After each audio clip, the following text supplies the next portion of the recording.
Conversa de Classe, apresentado por Maíra Tangerino. Aqui, mentes únicas se encontram em conversas plurais. Sintonize-se para mergulhar em uma jornada única de aprendizado e descoberta. Olá, pessoal! Boas-vindas ao Conversa de Classe. E hoje, gente, eu tô aqui muito honrada porque eu tô recebendo uma pessoa que não tem outra definição. Eu acho esse rapaz, né, esse profissional, esse colega, esse amigo, uma mente brilhante, né? Principalmente na área de pensamento computacional. O professor Eliel Constantino. Eu tenho a alegria de dividir alguns trabalhos com ele. E, gente, vocês, ao longo da entrevista, vocês vão ver, assim, porque é tão impressionante conhecer o Eliel. E se preparem aí, porque a gente vai falar um pouquinho, né, sobre esse tema que vem invadindo a educação básica, e que bom que ele está invadindo. E, Eliel, para muitas pessoas, o termo pensamento computacional pode ser novo, né? Tem muita gente que ainda não sabe muito bem do que se trata. Eu queria te pedir se você pode contar qual que é a importância dessa habilidade na formação dos alunos, principalmente na educação básica, e como ela se relaciona com o mundo contemporâneo. Professor Eliel Constantino, boas-vindas ao Conversa de Classe. Olá, Maíra. Olá, pessoal. Muito obrigado pelo convite. É um prazer estar aqui com vocês, compartilhando um pouquinho desse tema que você bem sabe que eu sou apaixonado, gosto de falar sobre ele, seja em conversas como essa, como nós estamos fazendo entre amigos, com várias pessoas acompanhando aqui agora, mas também em outras conversas, palestras, ou até mesmo por meio das minhas produções científicas. Bom, pensamento computacional. Antes de responder a sua pergunta, para nós refletirmos um pouco da importância de desenvolvê-lo nesse mundo contemporâneo e por que isso precisa estar presente na educação básica, é importante entendermos o que é o pensamento computacional. Porque a partir do momento que nós compreendemos o que é, nós conseguimos enxergar um pouco a importância de seu desenvolvimento. O pensamento computacional, hoje, as pessoas já possuem uma compreensão um pouco mais ampla do que é. Então, as pessoas entendem que eu não estou me referindo ao uso da máquina, ao uso do computador, ao uso de um dispositivo. As pessoas já conseguem ter essa compreensão. O que falta é compreender que pensamento computacional é uma estratégia, uma forma de você organizar o seu pensamento. Então, é uma estratégia de organização do pensamento para o ato de resolver problemas. E aí a questão é, o que diferencia de outras estratégias já existentes de resolução de problemas, né? O que diferencia é que a sua concepção é pautada nos fundamentos da ciência da computação.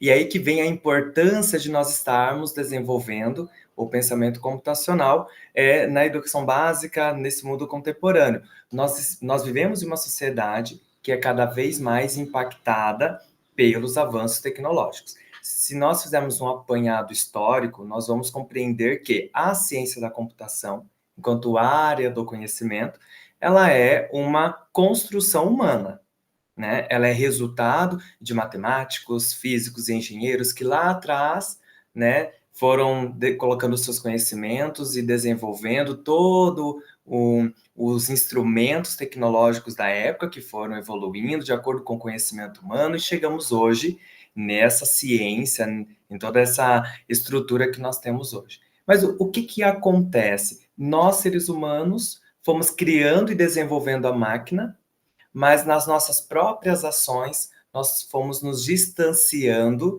daquilo que nós fomos defendendo por qualidade da máquina, ou seja, o nível de processamento de dados, a forma de otimizar resoluções de problemas, a forma de lidar com os dados, e nós fomos fazendo algo que é o quê? Fomos dizendo que essas habilidades e cada vez mais ficando específico para quem dominasse áreas de exatas, para quem dominasse matemática, engenharia, física, e aí a ciência da computação em si.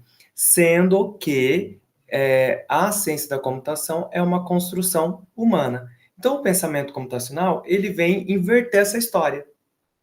Ele vem dizer para nós assim, não, pera, nós seres humanos, todos, independente se você ama matemática, se você ama engenharia, física, independente disso, todos nós podemos recorrer a essa estratégia de organização do pensamento nas nossas ações, nas nossas tarefas diárias, porque todo momento nós lidamos com problemas no nosso dia a dia. Então, é por isso a importância de nós fomentarmos o desenvolvimento do pensamento computacional nesse mundo contemporâneo. Então, é uma forma de nós estarmos otimizando e lidando com esse monte de dados que nós trabalhamos no nosso dia a dia, e também é uma forma de nós compreendermos a estrutura que existe hoje no mundo em termos de ciência da computação e não ficarmos mais à mercê dessa ciência e entendermos que ela é para todos. Ele é alguém incrível, né? E acho que faz todo sentido mesmo que hoje a educação básica se valha, inclusive da BNCC, do pensamento computacional, que pelo menos no Brasil, e a gente sabe também que em outros países há documentos, né? Se não similares ou ainda muito, muito, muito parecidos, né, com a BNCC, que estão trazendo isso para dentro da escola, né? Até porque é uma questão da gente poder incluir os estudantes nesse mundo aí que está se movimentando, que está mudando, né? Só que a gente sabe que implementar esses novos conceitos, né, pode ser desafiador para todas as pessoas ali que estão passando, né, por esse contexto. Eu queria saber, na sua visão, quais são os principais obstáculos, mas também quais são as oportunidades de introduzir o pensamento computacional nas escolas de educação básica? Maíra, essa é uma pergunta que eu ouço bastante por onde passo, seja tanto na educação básica quanto no ensino superior, sempre essa é a resposta que todos nós queremos, né? Mas eu costumo dizer, Maíra, que depende muito do cenário que você está. Então, eu vou dividir a minha fala aqui em dois momentos. Na educação básica pública e na educação básica privada, né? Em ambos os cenários, um grande obstáculo é a formação. Isso é fato. Por que a formação? Bom, eu imagino que eu seja um pouco mais novo do que você, e aí veja que na minha formação inicial, na licenciatura, eu não tive nada de pensamento computacional quando fiz a licenciatura. Então, se na minha formação, que é mais recente, eu não tive um preparo para isso, imagine os professores que estão há muito mais tempo em sala de aula do que eu. E são esses professores que, de repente, tiveram que começar a trabalhar com pensamento computacional porque entrou na base, né? Então, a grande dificuldade, ao meu ver, começa aí na formação. Por que na formação? Porque o fato de não termos a formação de pensamento computacional e, principalmente, como fomentá-lo nas nossas práticas em sala de aula, porque eu posso compreender o que é. Agora, eu ir para uma sala de aula e fomentar esse desenvolvimento cognitivo dos meus estudantes é outra história, né? Outra dificuldade. Então, a formação é um problema. Mas nós temos formações continuadas, né? Formações em serviço que ocorre a todo tempo, graças, né, às pessoas que se dispõem a estar formando uns aos outros. É o que nos ajuda. Então, nós temos um obstáculo, que é a formação, mas, ao mesmo tempo, nós temos um caminho a ser seguido. Agora, um outro obstáculo que eu coloco, que aí vem junto com essa formação continuada, ou formação em serviço, é a mentalidade de achar que pensamento computacional está muito vinculado a um ambiente de programação. Bom, e aí um segundo obstáculo atrelado a essa formação continuada, ou formação em serviço, é a mentalidade que as pessoas têm de vincular o pensamento computacional ao ambiente computador, ao ambiente de programação. Então, a pessoa já não se abre para a formação continuada, né? Então, muitas vezes nós chegamos até as escolas para fazer esse trabalho formativo e antes que a gente inicie o nosso bom dia, né, nós já ouvimos aquelas frases: "Ah, mas eu não sei nada de computador. Ah, eu gosto de dar aula sem usar tecnologia." E nós não fomos lá para falar de tecnologia. Então, a mentalidade ainda de vincular pensamento computacional ao computador em si, aos ambientes de programação, né, ou aos softwares, ainda é um limitador para esse trabalho definitivo. Bom, isso é o que permeia tanto o cenário público quanto o cenário privado. Agora, no cenário público, aí nós já vamos entrar para as políticas públicas, né? E aí as políticas públicas, infelizmente, é um obstáculo, né? A falta de, melhor, deixa eu corrigir minha fala, né? A falta de política pública que apoie a escola, a instituição de ensino, o diretor, coordenador, professor, é um grande obstáculo para isso. Por quê? Muitas vezes não é disponibilizado um tempo para o professor ter essa formação, que eu comentei, a formação continuada. Muitas vezes o material que é utilizado não apoia o professor nessa ação.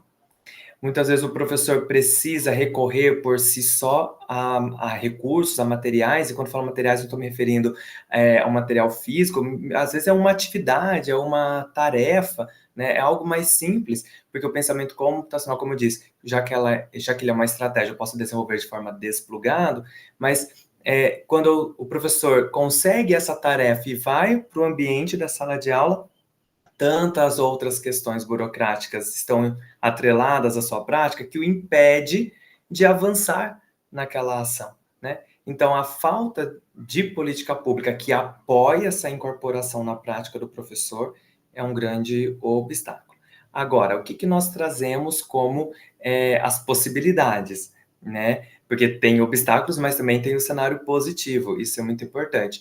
É o fato dos estudantes já estarem inseridos numa sociedade que estimula esse desenvolvimento do pensamento computacional, né? Então, de certa forma, o estudante, quando você propõe uma tarefa para ele, que ele tem que estabelecer algumas etapas, alguns processos, algum planejamento mais hierárquico, né, mais linear, ele já está acostumado, de certa forma, por aplicações no cotidiano, né? E aí, isso que é o rico, porque nesse formato a gente pega o que o estudante já tem de experiência, aquilo que faz sentido para ele, e nós vamos lapidando, moldando e mostrando para ele que se ele começar a organizar esse pensamento que ele já vem desenvolvendo, e se ele começar a aplicar isso em outras ações, ele pode estar começando a fomentar esse desenvolvimento cognitivo. E aí cabe ao professor fazendo essas orientações,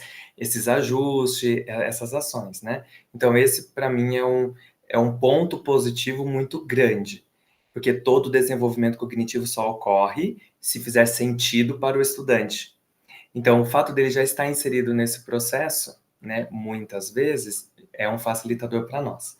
Isso eu estou falando no cenário público, né? Agora, num contexto de educação básica privado, já há um certo apoio, né, para o professor.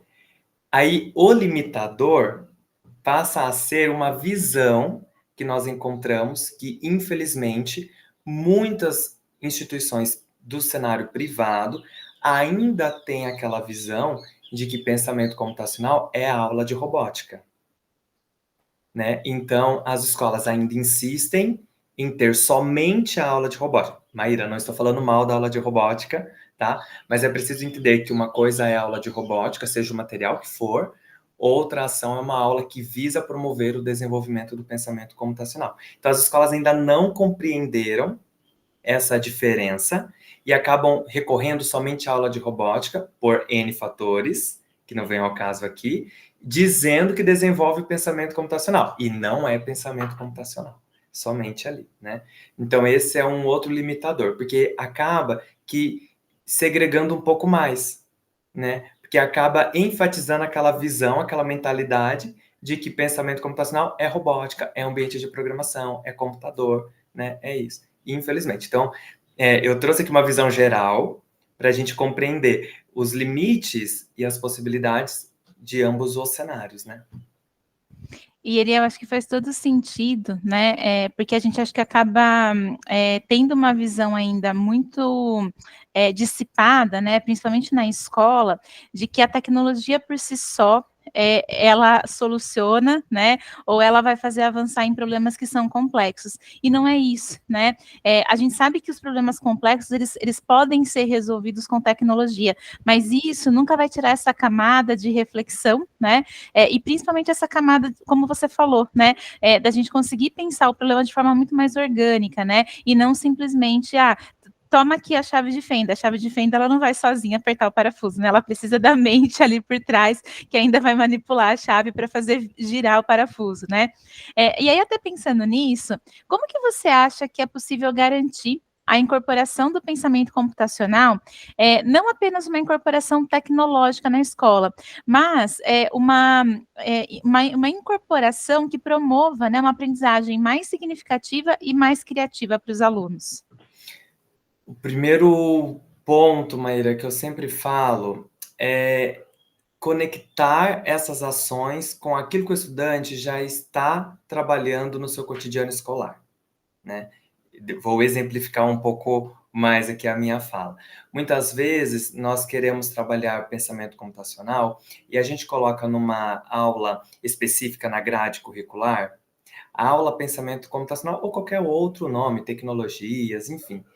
E quando o estudante chega naquela aula ali, naquele tempo de 45, 50 minutos, ele faz ações tão mirabolantes, tão bonitas, mas que não tem conexão com aquilo que ele está vendo lá na aula de língua portuguesa, de história, de geografia, na aula de artes, sabe? Ou num curso extracurricular que a própria instituição promove. Não tem essas conexões.